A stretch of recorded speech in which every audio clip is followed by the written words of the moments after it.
교회가 무엇일까요? 교회는 그리스도의 몸입니다.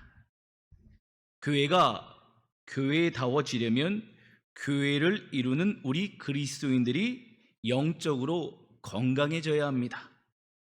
또한 영적 건강을 잘 유지할 수 있도록 성도 서로 간의 아름다운 교제를 가져야 합니다. 기러기들이 이동할 때는 V자 비행을 합니다. 그 이유는 이동할 때 소모되는 에너지를 최소화하기 위해서입니다. 앞서가는 새가 날개짓을 할 때 양 날개 끝에서 난기류가 형성되는데 이 난기류가 상승 기류로 바뀌는 지점에서 뒤따르는 새가 날개짓을 하면 추가 양력을 받아서 그만큼 쉽게 비행을 할 수 있는 원리라고 합니다. 편대 뒤로 갈수록 새들이 힘을 덜 쓰게 된다는 것입니다. 그래서 기러기가 V자로 비행할 때는 리더 역할을 맡은 새는 바람의 저항을 가장 많이 받기 때문에 이 동료 새들 중에 가장 힘이 세고 경험이 많은 새가 맡는다고 합니다. 리더 새가 계속 이끌어가다 힘이 들면은 다음 두 번째 리더 새가 그 자리를 대체하고 그 리더 새는 뒤로 가서 쉼을 얻게 한다는 것입니다. 그렇게 서로 반복적으로 이 무리를 이끌어가면서 이 기러기 무리는 목적지에 도착한다는 것입니다. 이런 방식으로 무리를 지어 날게 되면 혼자 날 때보다 무려 71%나 더 되는 거리를 날 수 있다고 합니다. 기러기는 이렇게 협력하는 것이 얼마나 소중한 것을 아는 공동체라는 것이죠. 교회가 건강하기 위해서는 머리 대신 예수님을 중심으로 그 몸의 지체로 부름받은 우리 모두가 서로 연합하고 배려하고 도와줄 수 있어야 한다는 것입니다. 그런데 마귀는 항상 끊임없이 우리가 영적으로 연합하고 성장하고 성숙하려 하면은 깨뜨리려 하고 방해하고 미혹해서 교회를 영적 침체로 몰아넣으려 한다는 것입니다. 특별히 우리나라에 복음이 처음 들어왔을 때 그리스도인을 일컬어서 야속꾼이라고 불렀습니다. 그래서 그 야속꾼들이 있던 지역 중에 함경도의 한 지역에는 관리들이 부임하는 것을 꺼려했다고 합니다. 그 이유는 이 그리스도인 야속꾼들이 정직할 뿐 아니라 다른 이웃들의 어려운 부분을 살피고 불의를 보면 참지 않는 태도를 보였기 때문입니다. 그래서 새로 부임한 이 관료들은 뇌물을 받기 원했는데 이 야속꾼들이 이 그리스도인이 많은 이 지역은 뇌물이라든지 불의가 없는 지역이기 때문에 그들이 그곳에 부임하는 것을 꺼렸다는 것입니다. 로마라던 거대한 국가는 기독교를 박해했습니다. 교회를 박해했습니다. 하지만 소수의 그리스도인들이 로마를 기독교 국가로 바꾸는 축복의 통로가 되었습니다. 그에 반해 제정 러시아는 전 국민의 대다수가 기독교인인데 불구하고 소수의 공산자들에 의해서 무참하게 짓밟히는 공산국가로 전락하게 되었습니다. 이런 역사의 교훈은 우리에게 무엇을 말해줍니까? 교회가 교회다워지는 것, 교회의 영적인 건강이 얼마나 민족을 이끌어가는 중요성인 것을 알려준다는 것입니다. 그래서 우리는 교회가 무엇인가를 고민해 보아야 합니다. 교회는 머리 대신 예수 그리스도를 중심으로 그의 몸을 이루는 우리들 성도들의 모임입니다. 예수님이 죽어가는 우리를 살리셨듯이 교회는 죽어가는 영혼을 살리는 생명 공동체입니다. 교회의 중요한 것은 생명력이라는 것입니다. 교회는 건강한 생명력을 머리 대신 예수님으로부터 공급받아 그 몸을 지탱하고 유지하고 주님의 손가발이 돼야 하는 것입니다. 사도 바울은 에베소교회 성도를 향해서 오늘 교회에 관하여 어떻게 말하고 있습니까? 23절 말씀에 보면 교회는 그의 몸이니 만물 안에서 만물을 충만하게 하시는 이의 충만함이니라 라고 이야기합니다. 사도 바울은 교회는 그리스도의 몸이기에 교회를 그리스도로 충만케 채우라고 이야기합니다. 우리가 예수님으로 충만해질 수 있다면, 교회는 건강해질 수 있다는 것입니다. 사도 바울이 말하는 예수님으로 충만한 교회의 모습은 구체적으로 어떤 모습일까요? 건강한 교회를 함께 세우는 우리들이 되기를 바랍니다. 자, 먼저는 주님의 몸된 교회를 건강히 세우려면 무엇이 필요한가? 예수님의 마음이 우리에게 필요합니다. 우리 빌립보서 2장 5절부터 7절 말씀을 한 절씩 교독하겠습니다. 너희 안에 이 마음을 품으라. 곧 그리스도 예수의 마음이니 그는 근본 하나님의 본체시나 하나님과 동등됨을 취할 것으로 여기지 아니하시고 오히려 자기를 비워 종의 형체를 가지사 사람들과 같이 되셨고 사람의 모양으로 나타나사 자기를 낮추시고 죽기까지 복종하셨으니 곧 십자가에 죽으신다. 아멘. 예수님은 하나님과 동등됨을 취하지 아니하시고 자기를 비워 종의 형체를 갖고 이 땅에 오셔서 죽기까지 하나님의 영광을 위하여 살아가셨다는 겁니다. 그래서 그분을 향해서 우리는 겸손의 왕이라고 부릅니다.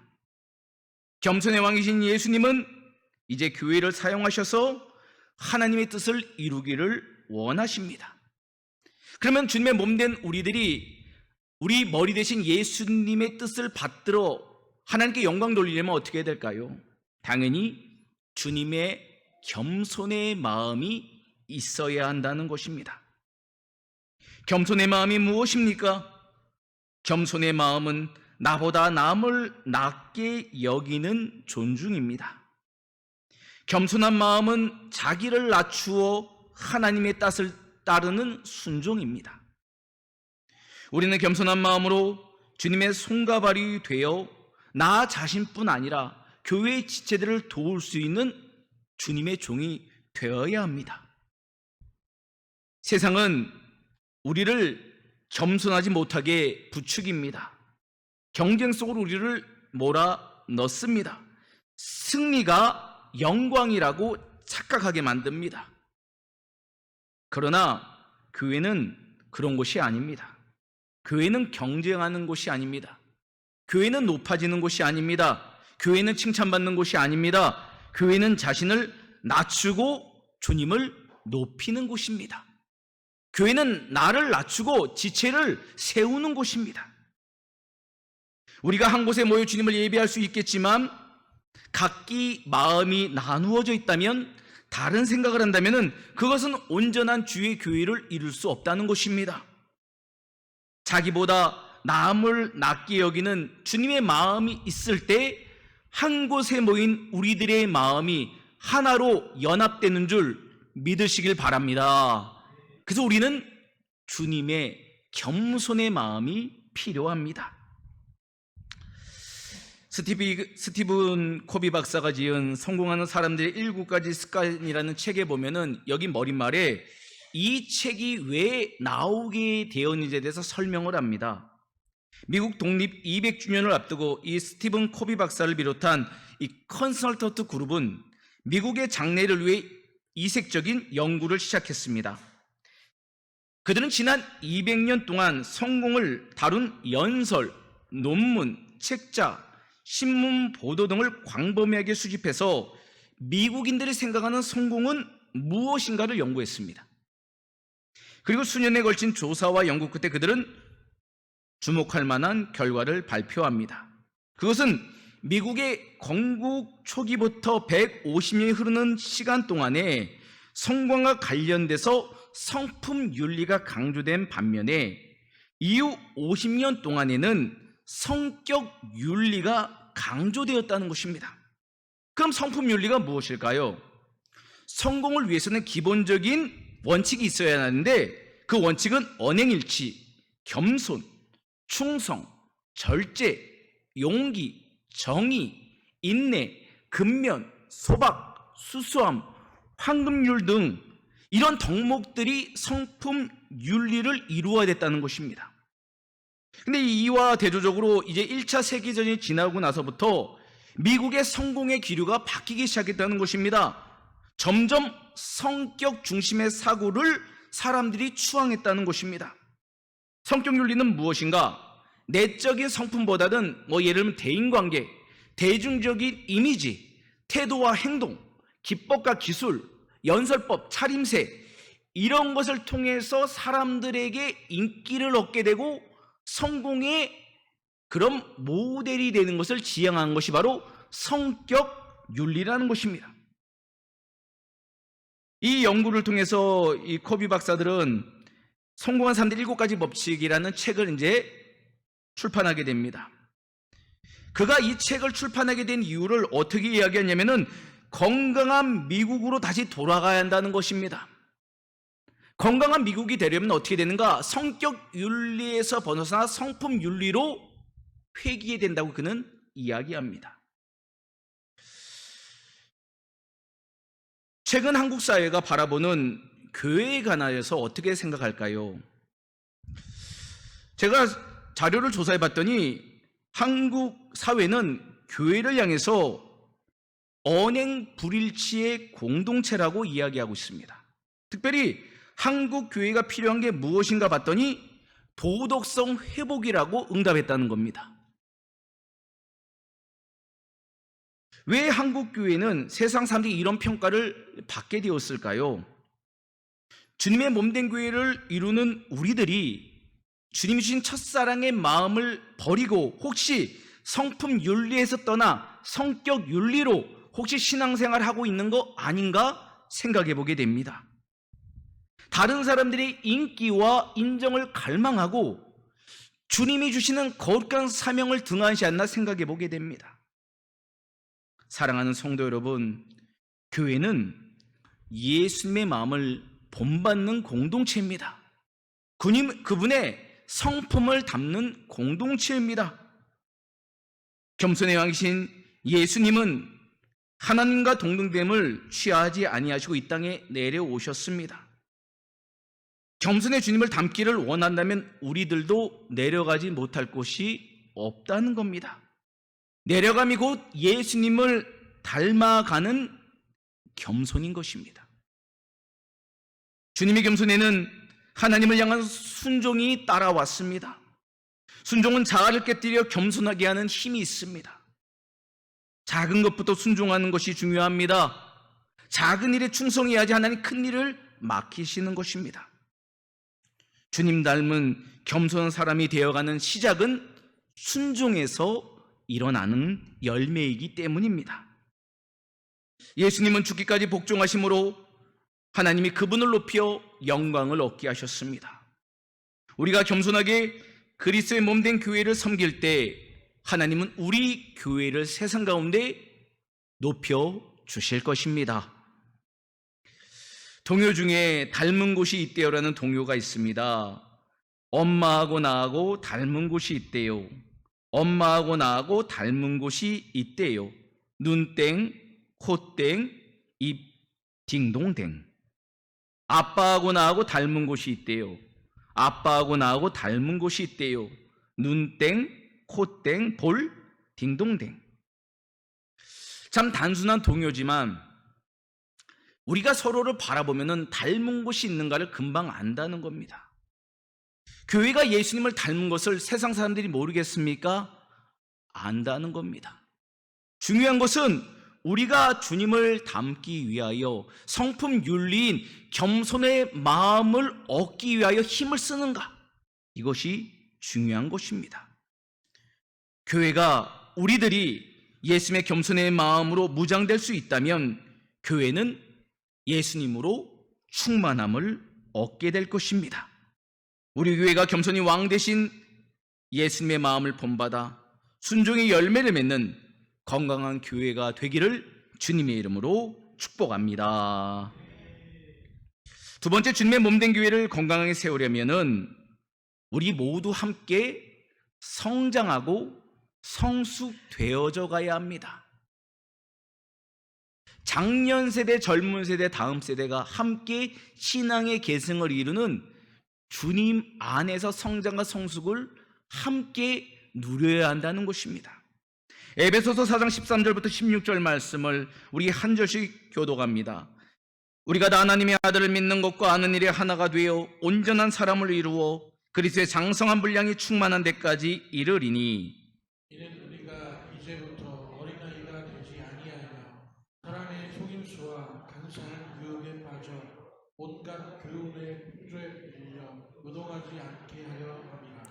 오직 사랑 안에서 참된 것을 하여 범사에 그에게까지 자랄지라. 그는 머리니 곧 그리스도라. 그에게서 온 몸이 각 마디를 통하여 도움을 받음으로 연결되고 결합되어 각 지체의 분량대로 역사하여 그 몸을 자라게 하며 사랑 안에서 스스로 세우느니라. 아멘. 지금 사도 바울은 그리스도의 몸된 교회를 건강하게 세우기 위하여 필요한 것이 무엇인가? 우리 한 사람 한 사람이 예외 없이 그리스도의 장성한 분량에 충만한 데까지 자라가야 한다라고 이야기하고 있습니다. 열애가 없습니다. 연로하신 우리 원로 장로님부터 우리 유치부의 아기들까지 다 예수님을 닮아가야 한다는 것입니다. 사도 바울은 이 표현을 향해서 온전함을 이루라고 말합니다. 온전하다는 게 무엇입니까?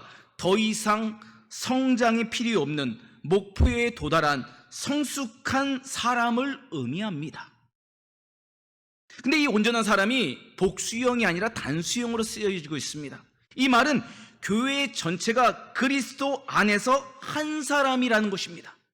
우리가 다양하지만 예수 안에서 한 사람으로 자라가라는 것입니다. 하나가 되어 자라가라는 것입니다. 즉 우리 한 분 한 분이 예수님 닮아갈 때 교회는 하나가 되고 그분의 성장과 성숙을 닮은 그리스도의 향기가 일어나는 교회가 된다는 것입니다.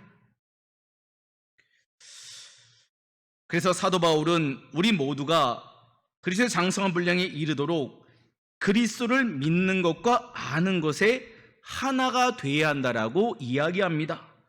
장성한 분량에 이른다는 것은 예수님의 경지만큼 영적으로 성숙해진다는 뜻입니다.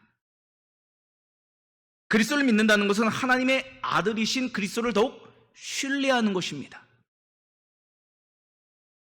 그리스도를 안다는 것은 그리스도에 대한 교리적 지식을 뛰어넘어 깊은 영적인 교제를 통해서 인격적인 알을 의미합니다.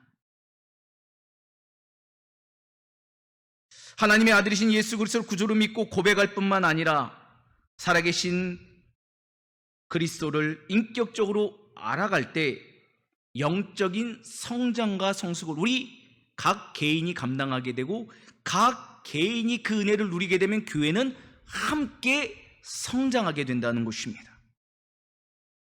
이런 영적 성숙함을 통해서 세상의 유혹과 풍조 속에서 어린아이같이 요동하지 않는 믿음의 길을 걸어갈 수 있기 때문입니다. 무엇보다 주님의 몸된 교회가 건강하려면 우리 한 사람 한 사람이 계속해서 자라가야 합니다.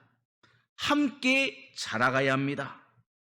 사람이 건강하려면 우리 안에 있는 오장육부가 다 건강해야 건강하다고 표현할 수 있는 겁니다.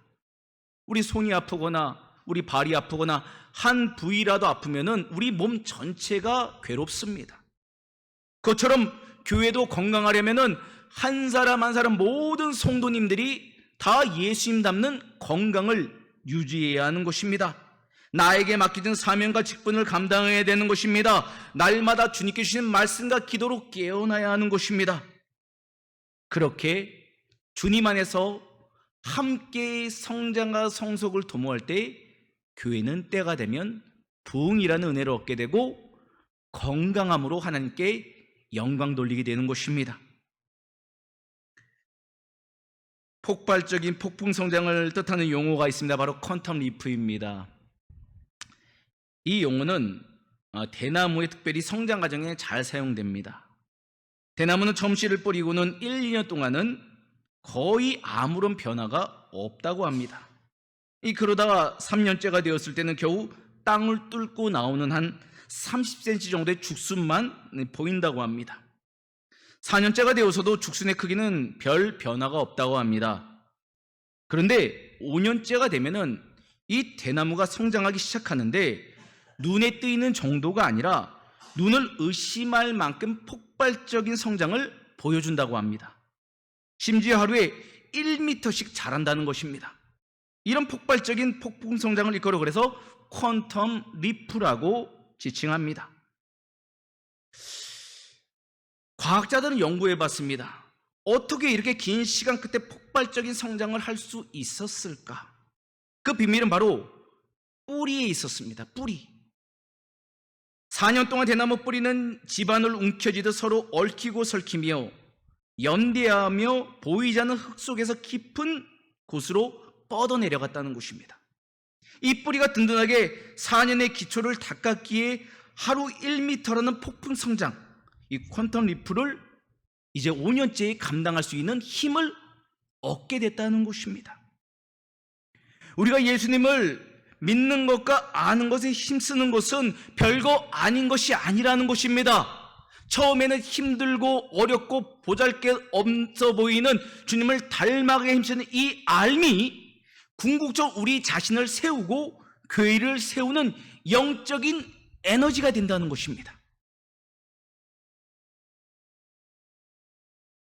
처음에는 주님의 말씀을 듣고 순종하는 것이 어려웠지만 이해가 안 되더라도 주님의 말씀 그대로 순종하기 힘써 보았더니 처음에는 힘들었던 부분이 두 번째에는 조금 더, 세 번째에는 수월하게, 네 번째에는 능숙하게 하는 순종하는 우리 모습을 발견하게 된다는 겁니다. 그게 바로 영적 퀀텀 리프를 경험하는 성도의 성장과 성숙의 모습인 것입니다. 이런 모습이 바로 사도 바울이 말한 장성한 분량에 이르는 성도들의 변화의 모습인 것입니다. 우리는 그때까지 주님을 믿는 것과 아는 일에 우리 한 사람 한 사람이 힘을 써야 합니다. 서로를 도와줘야 됩니다. 격려해야 됩니다. 그럴 때 우리 개인을 넘어서 우리 공동체가 주님을 닮아가는 거룩한 건강한 교회로 세워지게 될 것입니다. 말씀을 맺도록 하겠습니다. 주님이 우리를 구원해 주시고 주님의 몸된 교회로 부르셨습니다. 교회의 머리 되신 주님은 교회의 몸된 우리들이 건강하게 교회를 세우기를 기대하십니다.